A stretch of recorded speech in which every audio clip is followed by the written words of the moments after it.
नमस्कार मित्रांनो, आजच्या व्हिडिओमध्ये आपण अपूर्णांकातील लहान मोठेपणा पाहणार आहोत। प्रश्न बघा, पुढीलपैकी सर्वात लहान अपूर्णांक कोणता?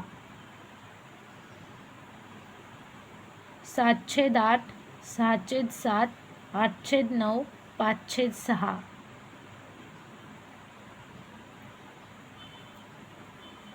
या प्रत्येक अपूर्णांकामध्ये छेद हा अंशापेक्षा मोठा आहे, म्हणून हा छेदाधिक अपूर्णांक आहे। बघा, छेद प्रत्येकाचा अंशापेक्षा मोठा आहे, म्हणून हा छेदाधिक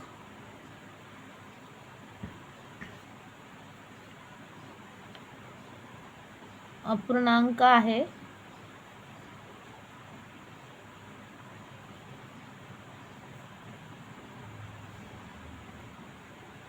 जर प्रत्येकातला फरक घेतला, 7 आणि 8 मध्ये 1चा फरक आहे, 6 आणि 7 मध्ये सुद्धा 1चा, 8 आणि 9 1चा फरक आहे, 5 आणि 6 मध्ये सुद्धा 1चा फरक आहे। आता अशा वेळी ज्याचा अंश लहान असतो तो अपूर्णांक लहान असतो मित्रांनो। तर ह्याचा अंश लहान आहे। बघा, इथे 7 आहे, इथे 6 आहे, इथे 8 आहे, इथे 5 आहे। जेव्हा छेदाधिक अपूर्णांकाचा अंश आणि छेद यांच्यातला फरक 1चा, त्यावेळेस ज्याचा अंश लहान तो अपूर्णांक लहान, म्हणून या प्रश्नाचं उत्तर आहे 5/6, कारण याचा अंश लहान आहे, म्हणून या प्रश्नाचं उत्तर आहे ऑप्शन क्रमांक 4।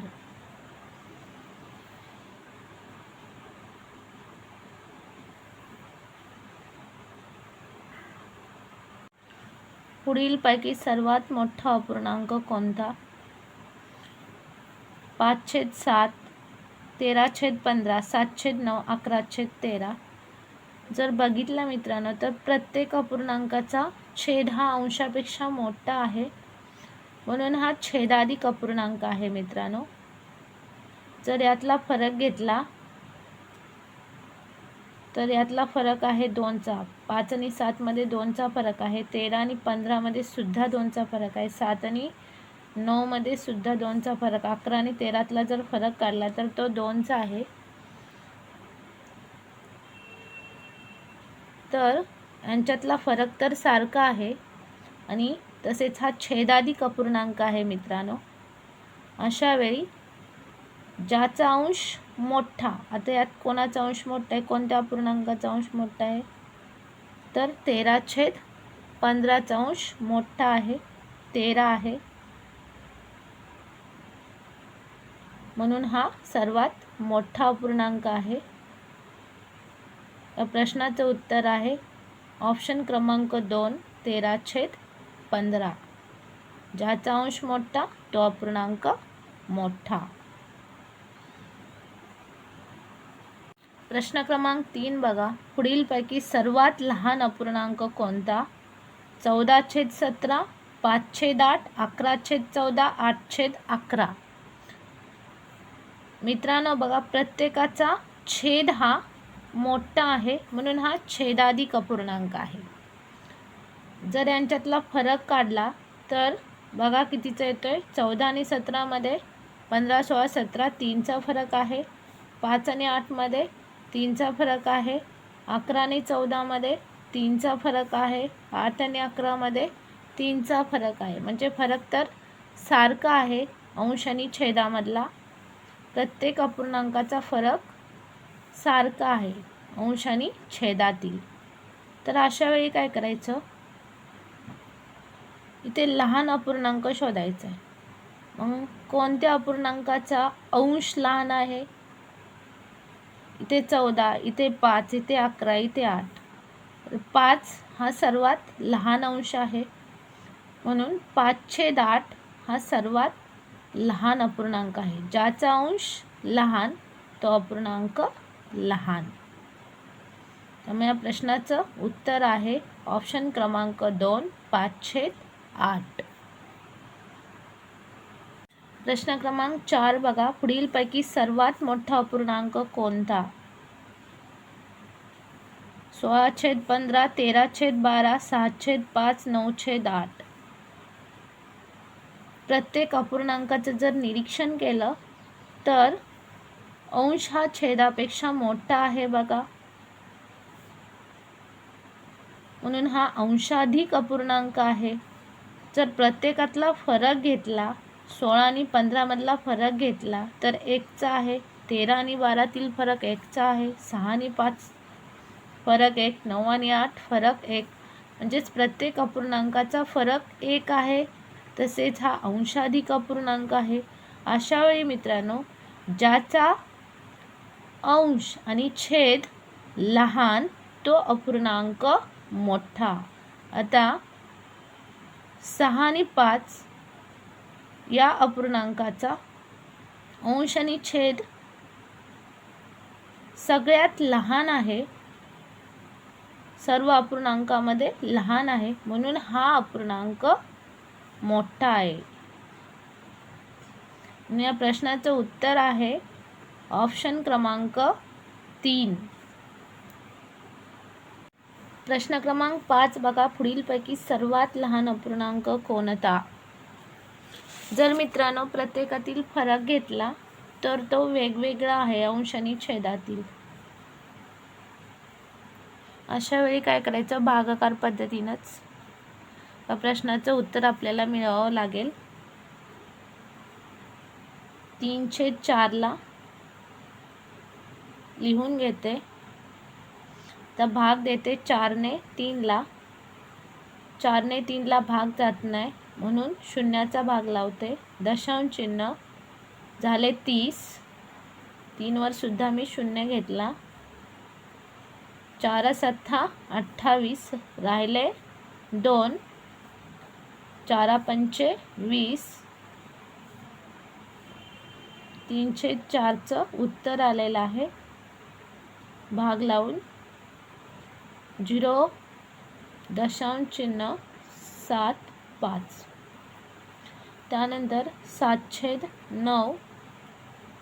9ने कोणत्याही संख्येला जर भागलं तर ती संख्या पुन्हा काय होते, रिपीट होते. बघा, 9ने 7ला भाग जात नाही म्हणून शून्याचा भाग लावला. दशांश चिन्ह, पुन्हा ही संख्या रिपीट होते कारण 9ने भागतोय. 7 7 7. त्यानंतर मित्रांनो 5/8.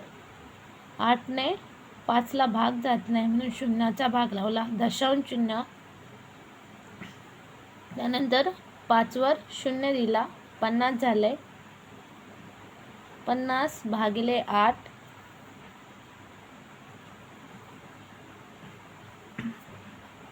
8×7 48. 8×7 48 राहिले 2. पुन्हा शून्य घेतला. 8×2 16 राहिले 4. 8×5 40. त्यानंतर 7/11 हा अपूर्णांक घेतला. 11ने 7ला भाग जात नाही म्हणून शून्याचा भाग दिला. दशांश चिन्ह दिलं. झाले 70. 11×7 66 राहिले 4. पुन्हा त्याच्यावर शून्य दिला. 11×3 33 राहिले 7. शून्य दिला. 11×7 66. आता बघा, ज्या अपूर्णांकाची किंमत लहान तो अपूर्णांक लहान. 3/4 या अपूर्णांकाची किंमत आलेली आहे 0 दशांश चिन्ह 75. 7/9 या अपूर्णांकाची किंमत आलेली आहे 0 दशांश 777. 5/8 या अपूर्णांकाची किंमत आहे 0.625. 7/11 0.636. सर्वात लहान 0.625 ही सर्वात लहान किंमत आहे, म्हणून 5/8 हा सर्वात लहान अपूर्णांक आहे. ऑप्शन क्रमांक 3 हे या प्रश्नाचं उत्तर आहे, कारण याची किंमत जी आहे ती सर्वात लहान आलेली आहे.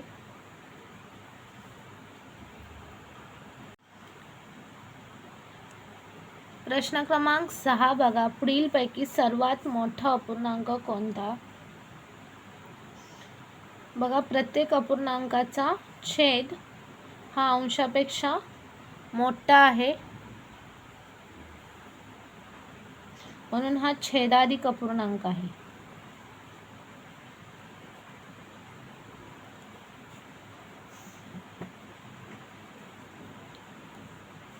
प्रत्येकातला जर फरक घेतला तर तो 1चा आहे. 11 आणि 12, 16 आणि 17, 13 आणि 14, 17 आणि 18 मधला प्रत्येकातला फरक अंश आणि छेदातला 1चा आहे. अशा वेळी ज्याचा अंश मोठा तो अपूर्णांक मोठा. इथे बघा, 17/18चा अंश मोठा आहे 17, म्हणून हा अपूर्णांक मोठा आहे. आणि प्रश्नाचं उत्तर आहे ऑप्शन क्रमांक 4 17/18. प्रश्न बघा. जर 5/9, 4/7, 6/11 आणि 3/5 हे अपूर्णांक उतरत्या क्रमाने लिहिल्यास शेवटून दुसरा अपूर्णांक कोणता येईल? अशा वेळी मित्रांनो, भागाकार करूनच या प्रश्नाचं आपण उत्तर काढूया. पहिला अपूर्णांक आहे 5/9. 9ने 5ला भाग जात नाही, म्हणून 0 लिहिले. 9ने कोणत्याही संख्येला भाग दिला तर दशांश चिन्हानंतर ती संख्या रिपीट होते, म्हणून इथं 5/5 रिपीट होईल. त्यानंतर मित्रांनो 4/7 भाग देऊया. 7ने 4ला भाग जात नाही, म्हणून 0चा भाग दिला. त्यानंतर दशांश चिन्ह झाले 40. 4 वर 0 घेतला आहे. भाग देऊया. 7/5 35, राहिले 5.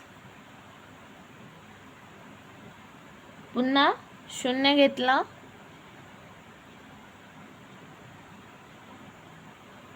झाले 50. 7/7 49, राहिले 1. पुन्हा 0 घेतला. झाले 10. 7/1 7. 4/7चं उत्तर मिळालेलं आहे 0.571.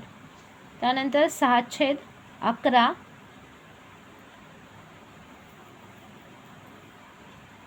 11ने 6ला भाग जात नाही, म्हणून 0चा भाग लावला. त्यानंतर दशांश चिन्ह झाले 60. 6 वर सुद्धा 0 घेतला. 11ने भागूया. 11 5 55, राहिले 5. पुन्हा 0 घेतला. 11 चौक 44, राहिले 6. 0 घेतला. 11 5 55. त्यानंतर 3/5. 5ने 3ला भाग जात नाही, म्हणून 0चा भाग लावला. दशांश चिन्ह 3 वर 0 घेतला. 30 झाले. 5ने भाग देऊया.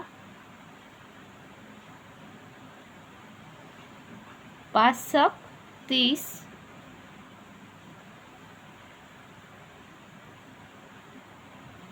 आता उतरत्या क्रमाने लिहायचे आहेत हे अपूर्णांक. तर मित्रांनो, मोठ्याकडून लहानाकडे, म्हणून सर्वात मोठी किंमत आहे 0.6, म्हणजेच हा अपूर्णांक सर्वात मोठा आहे. 3/5 हा अपूर्णांक सर्वात मोठा आहे कारण त्याची किंमत सर्वात मोठी आहे. त्यानंतर मित्रांनो,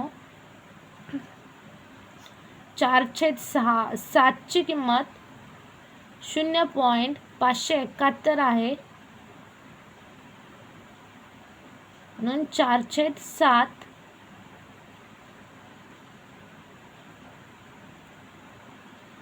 त्यानंतर चा अपूर्णांक आहे. त्यानंतर मित्रांनो, 0.555 ही 0.545 पेक्षा मोठा आहे, म्हणून 5/9 हा मोठा अपूर्णांक आहे. त्यानंतर 6/11 शेवटून दुसरा अपूर्णांक कोणता. इथे आपल्याला शेवटून दुसरा अपूर्णांक विचारलेला आहे, त्यामुळे 5/9 हा शेवटून दुसरा अपूर्णांक आहे. त्यामुळे या प्रश्नाचं उत्तर आहे 5/9.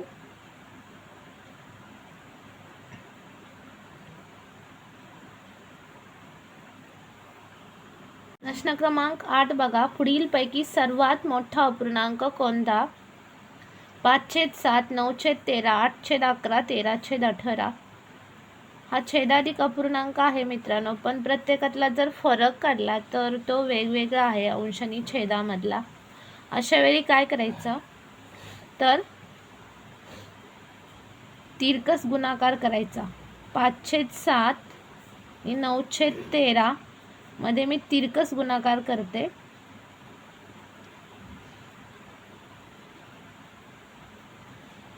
प्रथम हे 2 अपूर्णांक घेतले आणि त्यात मी तिरकस गुणाकार करते. 13×5 65 आणि 9×7 63. इथे मोठा शोधायचा आहे, म्हणून 65 हे 63 पेक्षा मोठे आहे. हा लहान आहे म्हणून हा इथून ड्रॉप झाला. आता राहिले 5/7 हा मोठा आहे. 5/7 आणि 8/11 या दोघांमध्ये कंपॅरिझन करू, तिरकस गुणाकार करूया. तिरकस गुणाकार.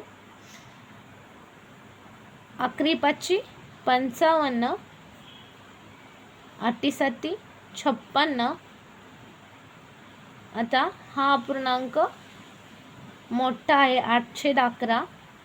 5/7 हा लहान आहे कारण याची किंमत आलेली आहे 55, त्यामुळे हा क्रॉस झाला.